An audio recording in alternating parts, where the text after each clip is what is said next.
ক্ষমতায় রাখতে হবে, ক্ষমতায় থাকবেন এবং ডক্টর মোহাম্মদ ইউনূস 2029 সাল পর্যন্ত বাংলাদেশের ক্ষমতায় থাকলে আগামীর বাংলাদেশ সুন্দরভাবে প্রতিষ্ঠিত হবে এবং জনগণ স্বস্তিতে থাকবে, সে ধরনের একটি মন্তব্য বক্তব্য এখন সমগ্র বাংলাদেশের এই প্রান্ত থেকে ও প্রান্ত পর্যন্ত ঘুরে বেড়াচ্ছে।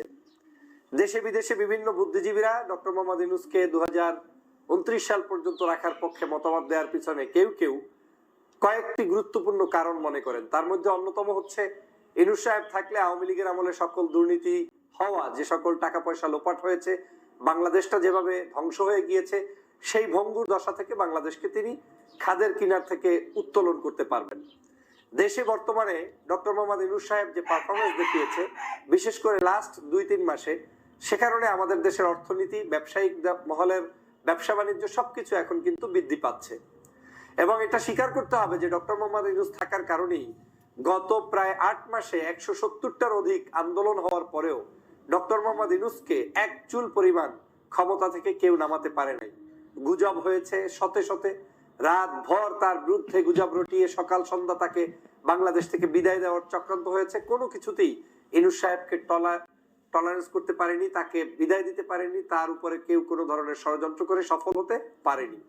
যে কারণে ডক্টর মোহাম্মদ ইউনূসকে নিয়ে অনেকেরই এখন আশার সঞ্চালন শুরু হয়েছে যে ইউনূস সাহেবই তাহলে পারবে বাংলাদেশকে যে কোনো মূল্যে সঠিক পথে পরিচালিত করতে এবং দেশকে ভালো জায়গায় নিয়ে দিতে। আপনারা জানেন, সাম্প্রতিক সময় ডক্টর মোহাম্মদ ইউনূস তিনি সফর করেছেন চায়নাতে। চায়না সফরের কয়েকটি উল্লেখযোগ্য দিক হচ্ছে, ব্যবসা বাণিজ্যের অবারিত সুযোগ এখন চায়নার সাথে বাংলাদেশে শুরু হবে। চায়নার প্রতিষ্ঠিত সকল ব্যবসায়ীরা ডক্টর মোহাম্মদ ইউনূসের কাছ থেকেই বাংলাদেশকে বিনির্মাণের জন্য তারা পথ চাচ্ছে, জ্ঞান চাচ্ছে এবং তারা তার কাছ থেকে সহযোগিতা চাচ্ছে। অন্যদিকে আমরা ভারত নির্ভর একটি চিকিৎসা সেবা এই দেশে প্রচলিত ছিল, সেই ভারতের ভিসা বন্ধ হওয়ার পরে এখন বাংলাদেশের জনগণকে চায়না ভালোভাবে সেবা দেওয়ার জন্য চায়নার যে জনগণ, সেই জনগণের সেম মূল্যে বাংলাদেশের পেশেন্টদেরকে চিকিৎসা দিতে তারা আগ্রহী পোষণ করেছেন এবং তারা আগ্রহ ব্যক্ত করেছেন। পাশাপাশি তারা বাংলাদেশে বিশ্বমানের হসপিটাল বিনির্মাণের জন্য চেষ্টা করবেন, যেই হসপিটাল বিনির্মাণ হলে আমাদের দেশের নাগরিকদেরকে আর বাহিরে কোথাও চিকিৎসার জন্য সেরকম যেতে হবে না। এক বাক্যে ডক্টর মোহাম্মদ ইউনূস লাস্ট 3-4 মান্থে এমন কিছু চমক দেখাচ্ছেন যেটা আসলেই বাংলাদেশের প্রশংসার যোগ্য। বিশেষ করে অর্থনৈতিক কাঠামো এখন দাঁড়িয়ে যাচ্ছে, রেমিট্যান্স যোদ্ধাদের টাকা বৃদ্ধি পাচ্ছে, বাংলাদেশের বিভিন্ন ধরনের টাকা পয়সা যারা লোপাট করেছে হাসিনার আমলে, সেই টাকাগুলো বাংলাদেশে ফেরত আনা হচ্ছে। ঈদ মার্কেটকে কেন্দ্র করে আমরা যারা বিদেশে নির্ভর ছিলাম, ভারতের কাছে গিয়ে পণ্য ক্রয় করতাম, আজকের আমার দেশের পণ্য আমরা ক্রয় করছি কিংবা বিদেশি পণ্য এই দেশে বসে ক্রয় করছি। আমার দেশেই আমরা গত কয়েকদিনে মাত্র 3000 কোটি টাকার বিজনেস করেছি, যেটা ভারত পেত আমরা তাদেরকে দেইনি, আমার বাংলাদেশের মানুষ এখন সেটা পেয়েছে। এভাবে করে অর্থনৈতিক জায়গাটা ডক্টর মোহাম্মদ ইউনূস সাহেব সাজিয়ে ফেলেছেন। কোনো সন্দেহ নাই তার বিকল্প আমাদের এই মুহূর্তে হাতে নেই। কিন্তু দুটো জিনিস আপনাকে লক্ষ্য রাখতে হবে, এই পজিটিভ দিকগুলোর পাশাপাশি নেগেটিভ কয়েকটি সাইন্স আপনার সামনে ইতিমধ্যেই হাজির হয়ে গিয়েছে। কি সেটা হচ্ছে, ডক্টর মোহাম্মদ ইউনূস সাহেবকে যেহেতু আওয়ামী লীগ এবং পার্শ্ববর্তী দেশ ভারত ষড়যন্ত্র করেও সরাতে ব্যর্থ হয়েছে, এখন তারা প্ল্যান বি, প্ল্যান সি এগুলো নিয়ে মাঠে নামতে চায়। প্ল্যান বির অংশ হিসাবে কাউকে এমন ভাবে কিছু শিখিয়ে দিয়ে বলা হচ্ছে যে ডক্টর মোহাম্মদ ইউনূস সাহেবকে যদি আগামী 5 বছর ক্ষমতায় রাখা যায়, তাহলে বাংলাদেশের সুন্দরতম দেশটা পরিচালিত হবে। আপনি একদিকে ডেমোক্রেসির লাইনে গেলেন না, নির্বাচন পদ্ধতিতে হয়তো হাঁটলেন না, তারপরে তাকে 5 বছর রাখলেন। এই রাখার মধ্য দিয়ে এই দেশে ওদের নব্য ষড়যন্ত্রবাদীরা আবার নতুন করে ষড়যন্ত্র চলমান রাখবে এবং সেটার অংশ হিসাবে ইউনূস সাহেবের 5 বছরের কিছু সময় ভালো চালাবেন, একটা সময় তিনি খারাপ চালাবেন, এটাই বাস্তবতা। সেই খারাপটাকে ভিত্তি করে তারা আবার ওই আওয়ামী লীগকে প্রতিষ্ঠিত করার জন্য চেষ্টা করবে। একদিকে বলবে বিএনপি ব্যর্থ, অন্যদিকে বলবে ডক্টর মোহাম্মদ ইউনূস ব্যর্থ, অন্যদিকে জামাতকে বলবে তারা জঙ্গি ইসলামিস্ট।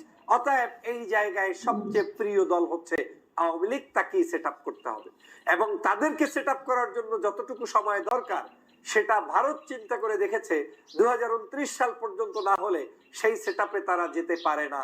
কারণ এখনো ভারত সন্দিহান যে বাংলাদেশে একটি সুষ্ঠু নির্বাচন দিলে আদৌ বিএনপি আসবে না জামাত আসবে না কোন দল আসবে সেটা তারা নিশ্চিত করতে পারছে না।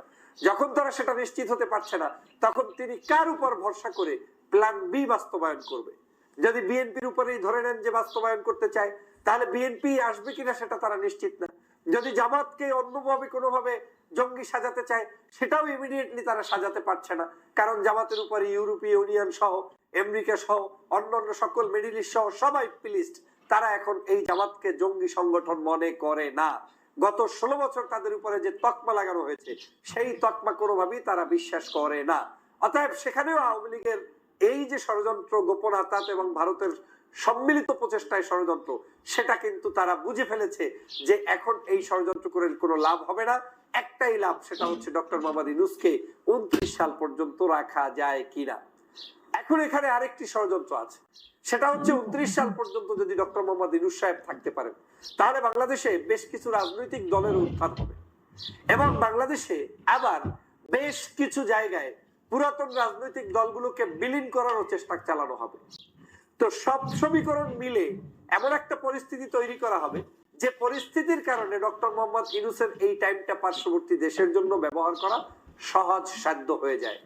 তার মানে কি আমরা এত বড় একজন বিশিষ্ট ব্যক্তি ডক্টর মোহাম্মদ ইউনূস সাহেব দীর্ঘদিন ক্ষমতায় থাকতে চাইলেও তাকে আমরা গ্রহণ করব না? আমি মনে করি অবশ্যই তাকে গ্রহণ করব, কিন্তু আপনাকে ষড়যন্ত্রের ফাঁদ বুঝে তারপরে গ্রহণ করতে হবে।